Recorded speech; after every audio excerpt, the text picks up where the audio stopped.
This is a short vowel sound.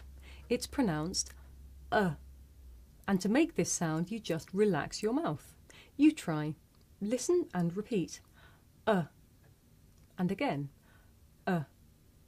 In fact, this is a very common sound in English, and in many grammar words it's the only vowel sound, such as the, of, that.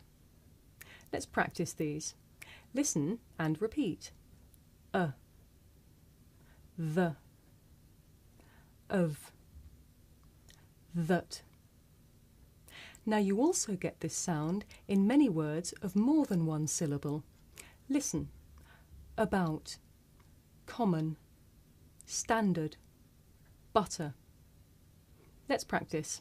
Listen to me and repeat. About, common, standard, butter. Good. You could say that the vowel is the most important vowel in English. In fact, it's so important it has its own name. It's called John. No, not really. It's actually called schwa. Schwa, which is pretty strange when you think about it because the word schwa doesn't have the schwa sound in it. So why is this sound so important? Well, it's a very natural sound for English speakers, and it's actually the most frequent sound in English. It appears in just about every word with more than 2 syllables, and it's very important for getting the stress and rhythm of English right. Schwa is usually in unstressed syllables. Let's have a look at some examples. Accuse, banana, father, camera. Okay, now you try. Listen and repeat. Accuse, banana, father, camera. Now, as well as being a part of many words, schwa can also be the pronunciation for a whole word itself. And to show you this, I'm going to need an assistant.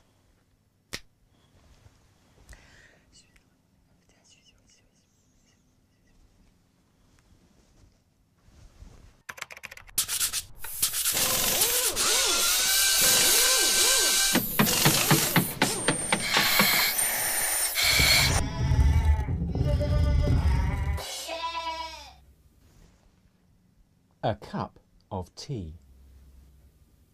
Thank you. An ordinary cup of tea. But listen to what happens when I say the words a and of naturally. A cup of tea. A cup of tea. The words a and of become schwa, Now you try. Listen and repeat after me. A cup of tea. A cup of tea. Good. Now this is such a natural and common way to pronounce cup of that in British English the word cuppa actually means a cup of tea. And after all that, I'm really looking forward to my cuppa.